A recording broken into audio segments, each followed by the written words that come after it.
एक सुनसान जंगल के रास्ते एक कार जा रही थी। उस अंधेरे में हवा से लहराती पत्तियों की आवाज आ रही थी। कार में सोहम अपनी पत्नी अनीशा और 11 साल के बेटे अथर्व के साथ वेकेशन से वापस आ रहा था। सोहम जैसे कुछ याद कर रहा हो और उसके माथे पर शिकन चढ़ गई। पापा, आप गाड़ी तेज क्यों चलाने लगे? हमें वैसे भी छुट्टी से जल्दी आना पड़ा, फिर आप इतनी जल्दी में क्यों? सोहम, अथर्व सही तो कह रहा है, आप आराम से ही चलाइए। देर आए दुरुस्त आए। वैसे इस जल्दी का कोई कारण? सोहम ने एक पल कुछ सोचा और फिर अपनी चिंता को मुस्कुराहट से छुपाकर जवाब दिया। तुम माँ बेटे भी ना कुछ नहीं समझते। ये काली पहाड़ी जंगल का इलाका है और रात हो रही है, बस इसीलिए। तुम लोग चिंता मत करो, ये रास्ता पार होते ही फिर नॉर्मल ड्राइव करने लगूंगा। ठीक है, जैसा आप चाहें। मेरी डोर तो तुम्हारे हाथ में ही है। ये लवी डवी होना बंद कीजिए। अथर्व के ये कहते ही सोहम और अनीशा हंसने लगे और सबकी चिंताएं हट गईं। तभी एक आदमी खड़ा दिखाई देने लगा। चौंक कर सोहम ने अचानक ब्रेक लगाई, जिससे गाड़ी जाकर पेड़ में लड़ चुकी थी। अनीशा, अथर्व, सॉरी, सामने एक आदमी था और अनीशा ने सोहम के पीछे कुछ ऐसा देखा जिससे उसकी आंखें डर से फटी की फटी रह गईं। एक इंसान इतना भयानक जिसे राक्षस भी कहा जाए तो गलत नहीं होगा। क्या हुआ अनीशा? सोहम कुछ समझ पाता या सोच पाता उससे पहले ही वो हाथ दरवाजा तोड़कर सोहम को जंगल में खींच ले गया। इस डरावने मंजर को उस 11 साल के अथर्व ने देखा और एक्सीडेंट के कारण बेहोश हो गया।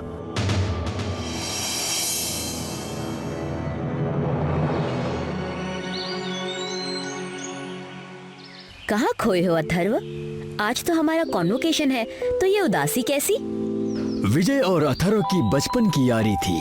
राज और दिव्या कॉलेज फ्रेंड्स थे और दिव्या अथर्व की गर्लफ्रेंड थी। अरे भाई, अगर सेकंड रैंक लाने के बाद भी उदास हैं, तो इस हिसाब से हमें चुल्लू भर पानी में डूब जाना पड़ेगा।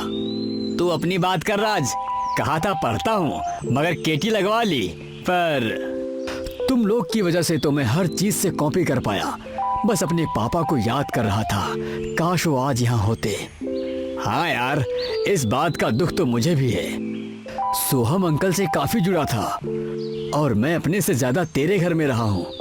2 दिन में मैं एक टूर पे जा रहा हूँ, थोड़ा समय लगेगा आने में। तुम सब लोग अपना ख्याल रखना। अब मैं चलता हूँ, पैकिंग भी करनी है। चल राज, हम अंदर सबसे मिल के आते हैं। हाँ ठीक है, खींच के कहाँ ले जा रहा है? चल रहा हूँ मैं। काफी बनती है दोनों में। क्या हुआ दिव्या, तुम नाराज क्यों दिख रही हो? क्योंकि मुझे तुमने बताया ही नहीं ट्रिप के बारे में। मुझे नहीं ले जाना चाहते क्या? ऐसी बात नहीं है बाबा, गुस्सा मत हो। आने पे शादी की बात करते हैं तुम्हारे घर पे। अब तो खुश हो जाओ। पक्का ना?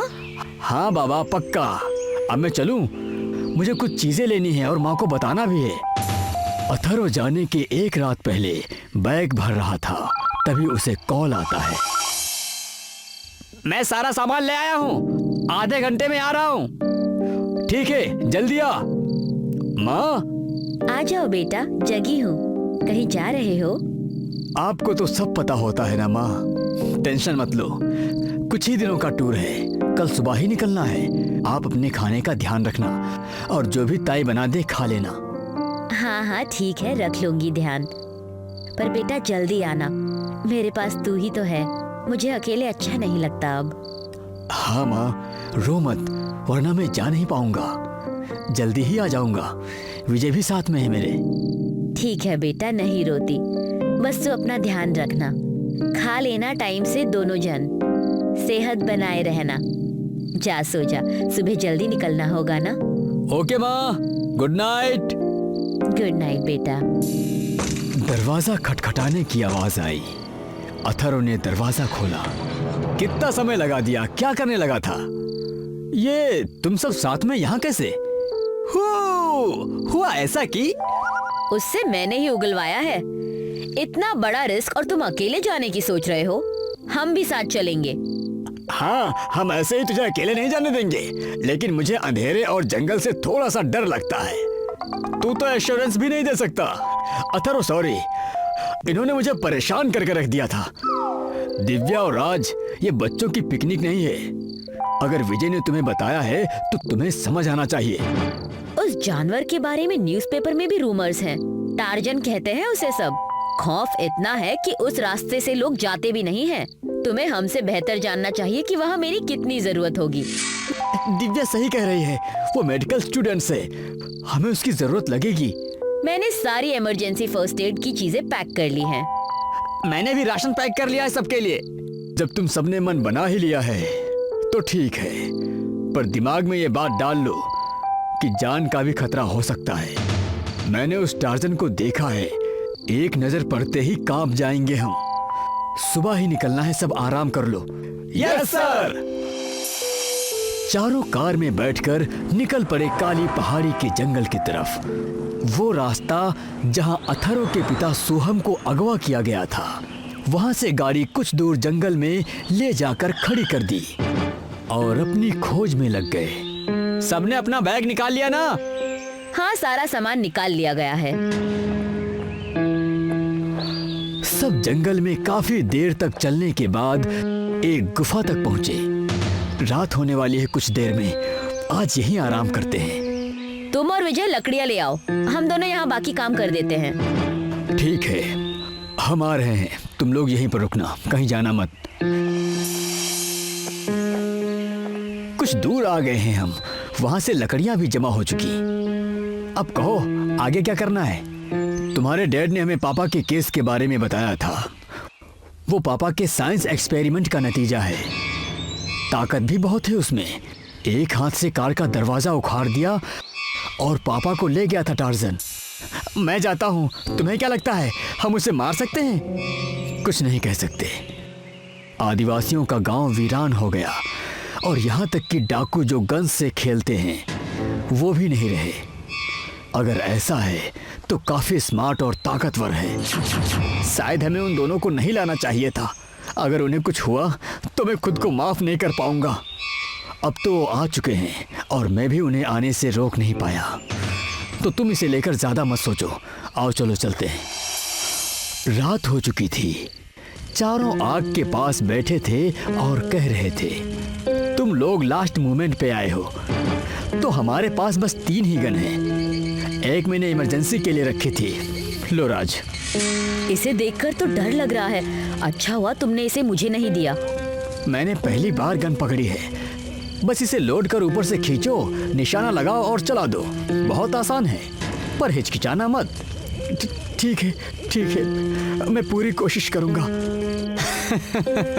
डरेगा तो नहीं? बस भी करो, उसे चिढ़ाने की जरूरत नहीं है। तुम दोनों के अलावा कोई भी पहली बार ऐसे ही रिएक्ट करेगा। You are the weird ones. चलो अब सब सो जाओ, एक एक करके पहरा देना होगा। अगले दिन सब गुफा छोड़ के आगे बढ़ चुके थे और जंगल में बढ़ते जा रहे थे। ये जंगल उतना भी डरावना नहीं है, बस नाम ही काली पहाड़ी है।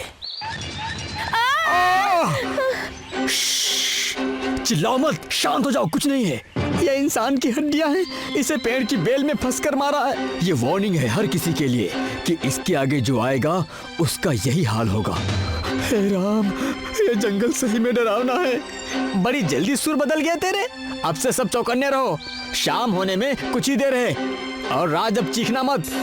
तुम भी दिव्या। हाँ, मैं अब ध्यान रखूंगी।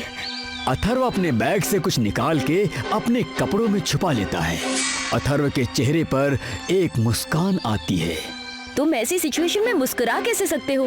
मेरी जान निकली जा रही है। नहीं, बस कुछ सोच रहा था। ये खुश किस बात से है विजय? वो अपने आप को पापा के करीब महसूस कर रहा है। उसकी मुस्कान ही नहीं, उसके हाथों का कांपना भी देखो। हम इतनी देर से चल रहे हैं, अब तक हमने 4-5 इंसानों की हड्डियां भी देख ली है। ये तो मानो एक मौत का जंगल है। तुम पीछे ही रहना दिव्या। अगर किसी को कुछ हुआ तो मेडिकल ट्रीटमेंट सिर्फ तुम ही दे सकती हो। विजय तैयार रहो, हम सब पास ही हैं। मैं दिव्या के पीछे रहता हूँ, उसका भी तो ध्यान देना होगा ना। हाँ हाँ, सही कह रहे हो। अथर्व वहाँ देखो गुफा। सब धीरे से गुफा की तरफ बढ़ते हैं। गुफा के बाहर खड़े हो अथर्व अंदर की तरफ झांकता है और उसके दूसरी ही तरफ विजय भी। हल्का सा उजाला था, थोड़ा गौर से देखने पे उन्हें कोई वहां बैठा दिखता है। तभी विजय शूट करने की सोचता है, पर अथर्व उसे हाथ से रुकने और उसके पीछे आने का इशारा करता है।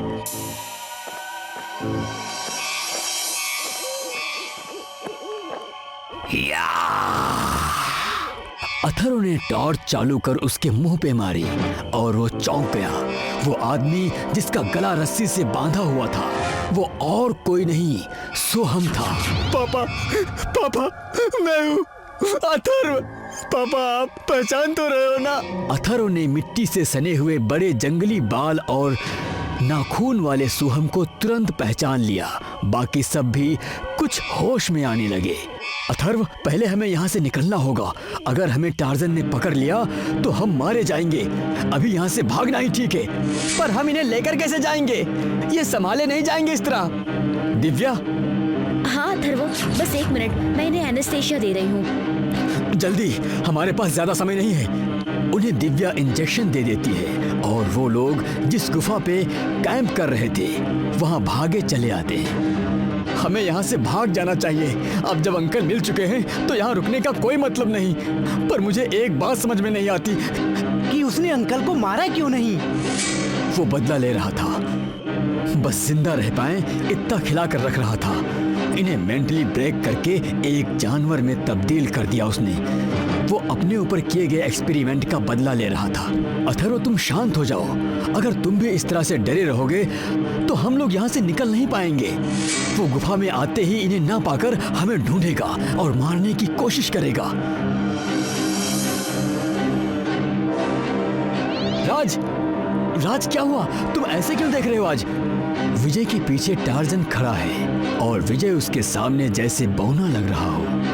मुंह खुला, पैने दांत निकले और राल टपकती। सबकी सांसें थम गईं इसे देखकर। तभी अथर्व शौक से बाहर आ उस पर लगातार गोली चलाता है। टार्जन को कंधे पर एक गोली लगती है और विजय टार्जन का हाथ लगने से गुफा की दीवार पर लड़ जाता है।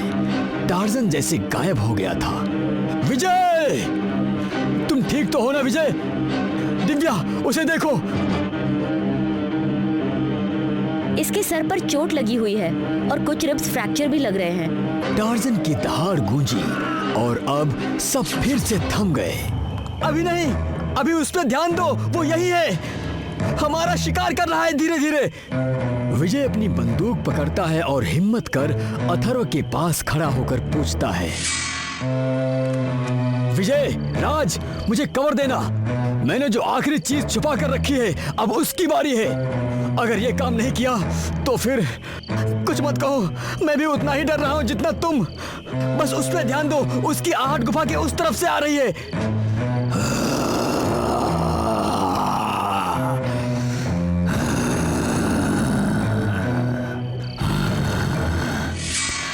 दिव्या मुंह पे हाथ रखकर अपनी चीख छुपा रही थी और राज ने गन जरूर ली थी, पर डरा इतना था कि पसीने से भरा था और कांप रहा था। अथर्व धीमे से बाहर निकलता है। जैसे ही वो गुफा के दरवाजे उसके मुंह के सामने, टार्जन उल्टा लटक उसे उठाने जा रहा होता है। तभी विजय शूट कर कवर देता है और टार्जन कूद के दरवाजे के सामने आता है। अभी अथर्व, यही मौका है। तभी अथर्व ने जो चीज अपने कपड़ों में छिपाई थी उसे बाहर निकालता है और वो हैंड ग्रेनेड का पिन निकाल उसे टार्जन की ओर फेंक देता है। विजय, विजय, हाँ, अब चैन की सांस ले सकते हैं। सब चैन की सांस लेते हैं, पर राज अब तक डरा हुआ था। अथर्व अंदर आने लगा।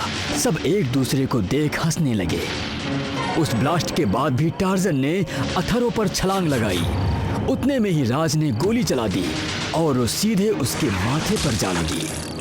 टार्जन मर चुका, लोड किया, खींचा और निशाना लगा के चला दिया और फिर सबने राज की तरफ देखा। बड़ा डरावना था जंगल ये। 15 महीने बाद हॉस्पिटल के वार्ड में एक दरवाजे पर अथर्व और अनीशा खड़े थे। माँ, अंदर चले। अनीशा सोहम को देखते ही मायूस हो रोने लगी। अनीशा। हाँ, मैं ही हूँ। अथर्व दिव्या का हाथ पकड़े हुए और राज के साथ विजय सब ये देख बहुत खुश थे। शाम के 5 बजे थे। प्रीतमपुर के घने जंगल में एक फार्म हाउस बहुत ही शानदार लग रहा था, लेकिन इसके चारों तरफ मौत जैसा सन्नाटा छाया हुआ था। ऐसे में इस शांति को भंग करती हुई एक जीप फार्म हाउस के सामने आकर रुकी। इसमें बैठे थे वो 5 दोस्त जो अपनी छुट्टी सेलिब्रेट करने यहाँ आए थे। अरे वाह यार, सोचा नहीं था कि इस जंगल में इस तरह का फार्म हाउस भी देखने को मिलेगा।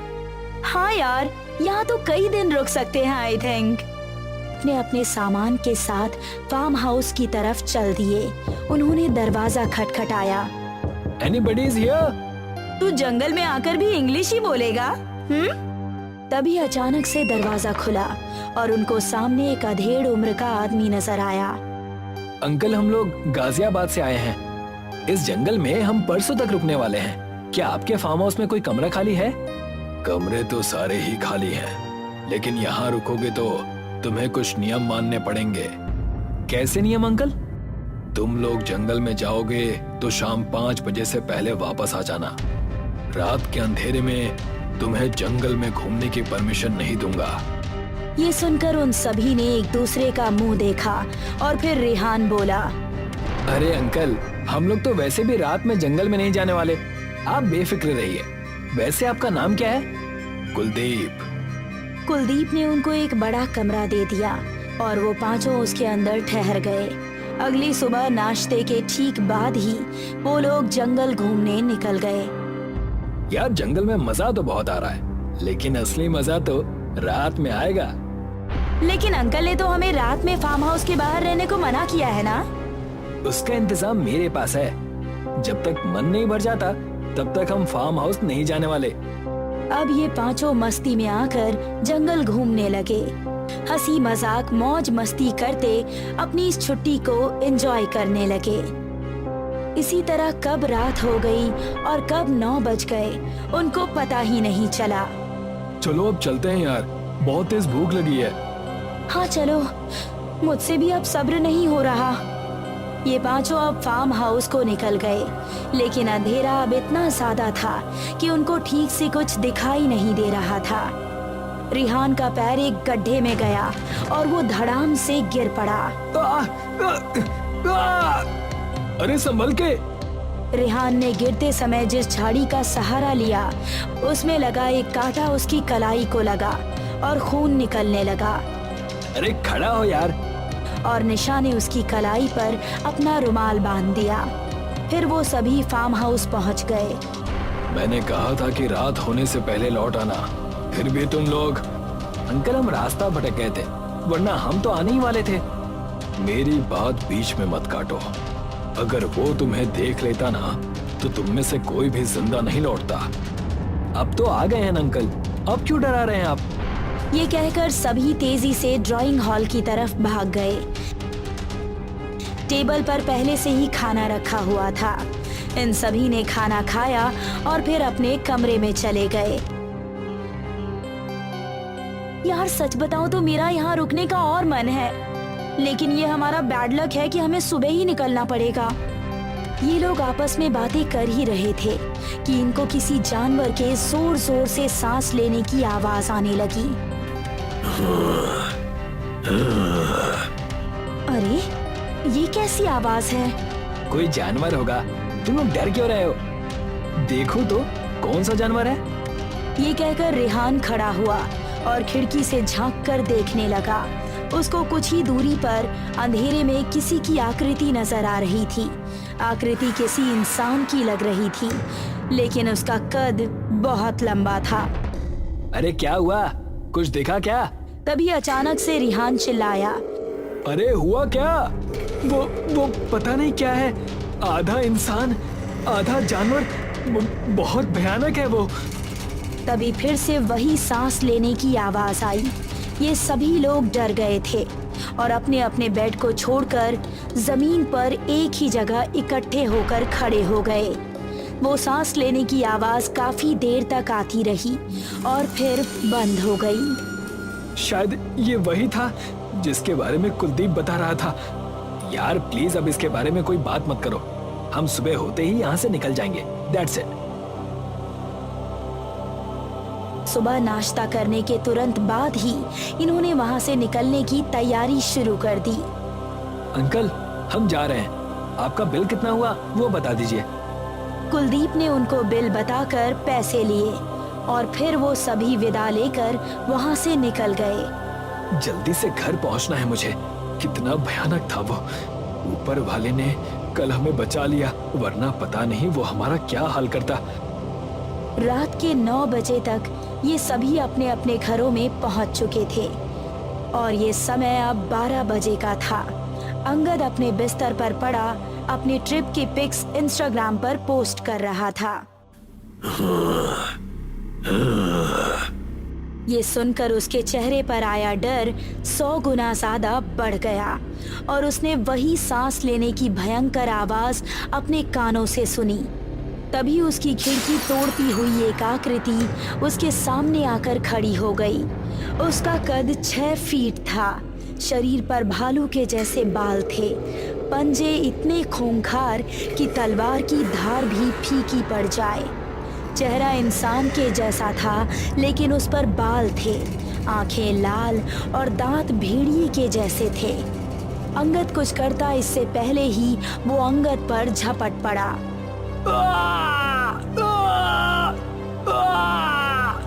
अंगद के कुछ पड़ोसी उसकी चीख सुनकर वहां पहुंचे। वहां जाकर जो उन्होंने देखा वैसा खौफनाक मंजर उन्होंने आज तक नहीं देखा था। अंगद का पेट फटा हुआ था और पूरे बेड पर खून फैला हुआ था। उसकी आंखें मरने के बाद भी खौफ से फटी हुई नजर आ रही थी। उसी रात ये खबर उसके सभी दोस्तों को लग गई तो वो लोग वहां पहुंचे। पुलिस ने उनके सामने ही अंगद की लाश को फॉरेंसिक भेजा और ये देखकर उन सभी की हैरानी का कोई ठिकाना नहीं था। अंगद को उसी ने मारा है, उसी ने मारा है अंगद को। क्या हो गया तुझे? किसकी बात कर रहा है तू? वही जो उस रात मुझे नजर आया था। ये तू क्या कह रहा है? वो यहाँ शहर में कैसे आ सकता है? तू स्ट्रेस ले रहा है, इसी वजह से ऐसा बोल रहा है। अच्छा तो मुझे बताओ कि शहर में ऐसा कौन सा जानवर हो सकता है जो एक हट्टे कट्टे इंसान को इस तरह से चीर फाड़ दे? इस बात का अब उनमें से किसी के पास कोई जवाब नहीं था। ये उसी का काम है। शब्दों में उसको बयान नहीं कर सकता। ये समझ लो कि वो दुनिया की सबसे खतरनाक चीज है, आदमखोर। आई एम सॉरी, मुझे जाना होगा। मेरा कल एग्जाम है और मैं स्टडी नहीं रोक सकती। ये कहकर निशा ने उनसे विदा ली और अपने घर की तरफ चल दी। वो अपनी स्कूटी से अभी घर की तरफ बढ़ ही रही थी कि तभी उसको वही भयंकर सांस लेने की आवाज आने लगी। अचानक उस आवाज को सुनकर वो डर गई और उससे स्कूटी संभल नहीं पाई। स्कूटी स्लिप हुई और वो जमीन पर गिर गई। वो जमीन पर गिरी हुई थी और उसकी स्कूटी कुछ ही दूरी पर पड़ी थी। वो हिम्मत करके खड़ी हुई और अपनी स्कूटी की तरफ बढ़ ही रही थी कि तभी वो आदमखोर अचानक से उसके सामने आया और उस पर झपट पड़ा। निशा ने खुद को बचाने की नाकाम कोशिश की लेकिन एक ही पल में उसकी जान चली गई। एक ही रात में उनके 2 दोस्तों की मौत हो चुकी थी। रिहान, सृष्टि और आदित्य ही अब जिंदा बचे थे। मुझे लगता है अंगद और रेशा को उसी ने मारा है जिसको मैंने जंगल में देखा था। ये सुनकर अब आदित्य और सृष्टि की हालत भी खराब हो गई और उनकी आंखों में भी मौत का खौफ देखा जा सकता था। तो अब आगे क्या करना है? क्या पुलिस को उसके बारे में बताएं? नहीं, उस कुलदीप ने हमें इस खतरे से आगाह किया था लेकिन हमारी गलती की वजह से वो हमारे पीछे लगा है। हमें चलकर कुलदीप से ही बात करनी चाहिए। ये तय करके वो तीनों जीप में बैठे और फार्म हाउस की तरफ रवाना हुए। कुलदीप इस वक्त फार्म हाउस के बाहर बैठा हुआ था। उसके हाथ में एक लकड़ी का धारदार हथियार था जिसे वो चाकू की मदद से और तेज कर रहा था। तुम लोग फिर से यहाँ? अंकल, हमने उस रात यहाँ पर एक आदमखोर की मौजूदगी महसूस की थी और अब शहर जाने के बाद भी पता नहीं कैसे हमारे 2 दोस्त मारे गए और हमें लगता है कि ये काम उसी आदमखोर का है। मुझे ये बताओ कि जब तुम उस रात जंगल में थे तो क्या तुम में से किसी का खून जमीन पर गिरा था? किसी को कोई चोट आई थी? ये सुनकर उन तीनों को बहुत हैरानी हुई और रेहान ने डरते डरते बताया, हाँ अंकल, मेरी कलाई पर चोट आई थी और काफी खून भी बहा था। ये सुनकर कुलदीप की आंखें हैरानी से फटी की फटी रह गई और उसके चेहरे पर भी एक अजीब तरह का डर उभर आया। तुमने ये ठीक नहीं किया। मैंने इसी डर से तुम्हें रात में जाने से मना किया था।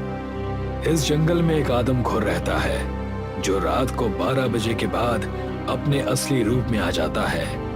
उसकी प्यास और भूख बहुत ही ज्यादा होती है और अगर उसे किसी का खून अच्छा लग जाए तो वो उसे अपना शिकार बनाने के लिए कहीं भी जा सकता है।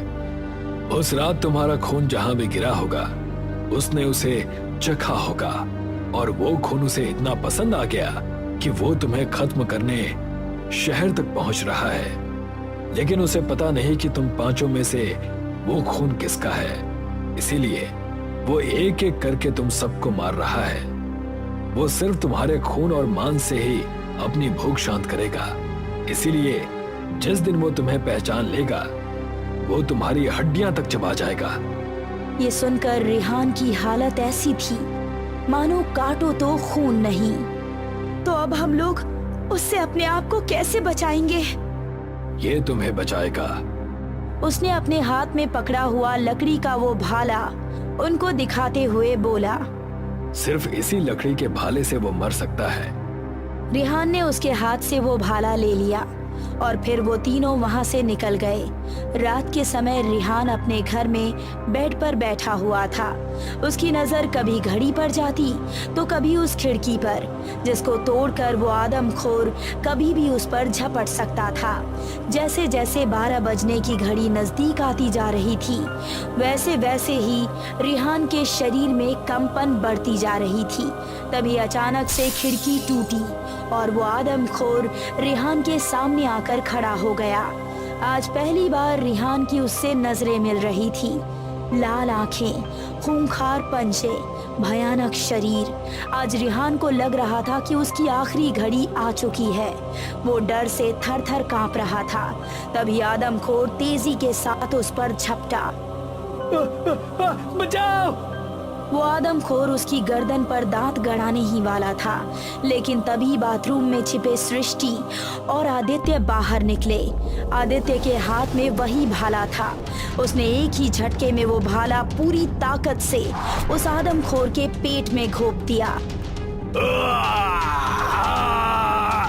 भाला इतना पैना था कि आदमखोर की पीठ से अंदर घुसा और पेट से बाहर निकला। वो जमीन पर गिरकर तड़पने लगा और वो तीनों एक दूसरे से चिपके हुए थे और खौफ से फटी उनकी आंखें उसको घूर रही थी। उन्होंने देखा कि वो आदमखोर अब इंसान बनने लगा है और धीरे धीरे वो कुलदीप बन गया। कुलदीप को बहुत दर्द हो रहा था। उसके मुंह से कुछ भी नहीं निकल पा रहा था और एक खौफनाक चीख के साथ उसने दम तोड़ दिया। अगर ये कुलदीप ही वो आदमखोर था तो उसने अपने आप को ही मारने के लिए भाला हमें क्यों दिया? क्योंकि वो इस श्राप से आजादी चाहता था। अपने आप को तो मार नहीं सकता था, इसीलिए उसने हमें ये काम दिया। ये सुनकर वो तीनों ही सहानुभूति भरी भावना से उसको देखने लगे और मौत का ये महातांडव हमेशा के लिए खत्म हो गया।